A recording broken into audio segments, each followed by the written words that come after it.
was Victory Day? Oh, I honestly, I think really hard for our program the last 2 years not to have this, John, and for us, and I just got telling our band, you have 430 band members here tonight.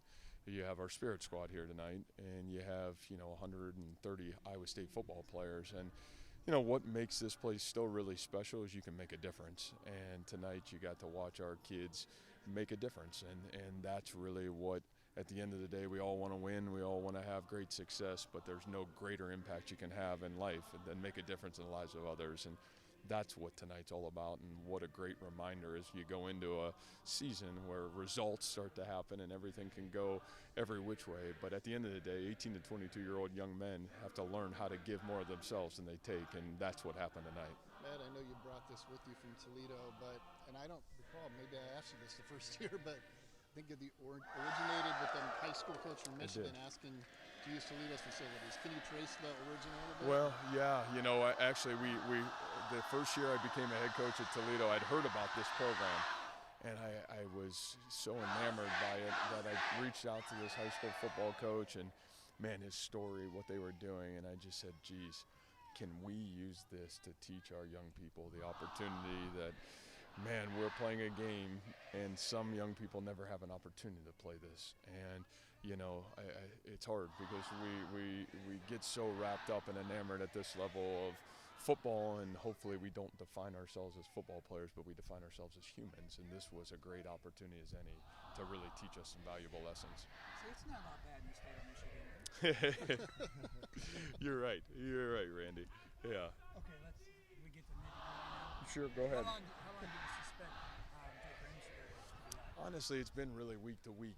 Jake is, I think we're really fortunate. I don't think it's something that's going to be an extended period of time. His availability next week will probably be determined to where he is, by the end of the weekend. But I don't feel like it's something that's going to be lengthy, and it'll be something that I think I'll know better as we get into each week where he's at and how close he is to playing. The fact that you're subbing out a tackle for tackle instead of a guard for a tackle and a tackle for a guard like you ended up doing last year, that's got to be.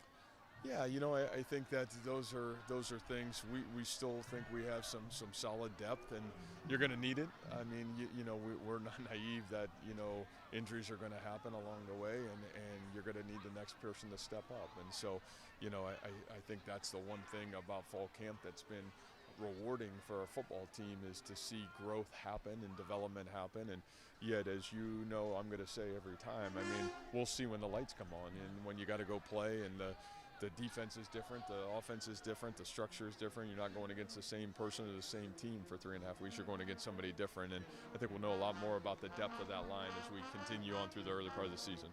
How's it different, if any, for Jyrell this year being the starting tailback going into game one instead of the starting tailback replacing Grease in that orange or whatever? I think for Jyrell, that's what I probably love about him the most.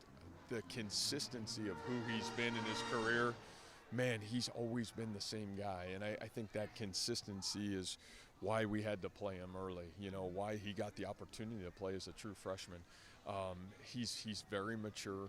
He's always studied the game really hard, and he's always had this great, unique leadership traits because of who he is as a human. And so he's really been that, and he's been really special along the way. Really, since January, he's had a phenomenal offseason and a really great camp. So, I'm just excited for him.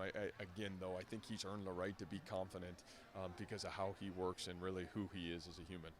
With the first game drawing so close, does having Victory Day kind of help your team take their mind off the stress coming up? Yeah, I just think it puts the world into perspective a little bit.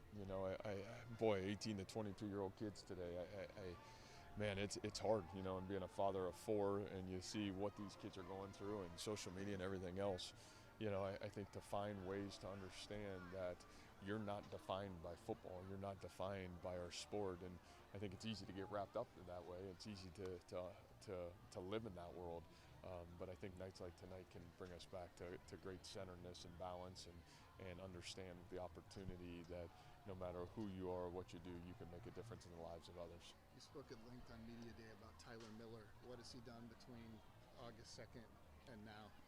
Yeah, boy, it's hard to be an offensive lineman right now with this, with some of this defensive lineman. And I think you've had to earn the right to be confident.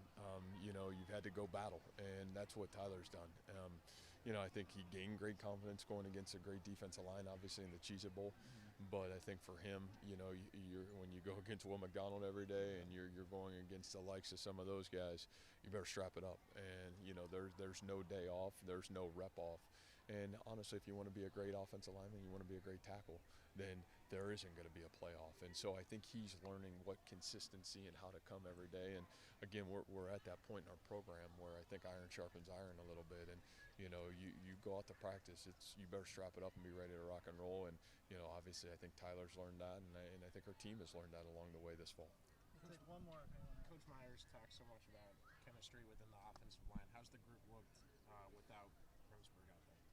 Yeah, I think there's been obviously, Jake, hasn't played in a year and a half. So, and so I think from that end of it, it's not like, they knew it maybe exactly what it was like with Jake as well consistently there. I think there's been a lot of rotation through spring practice and obviously through the early part of the fall camp, which that part is positive. It's not like you're talking about replacing, 5 starters there.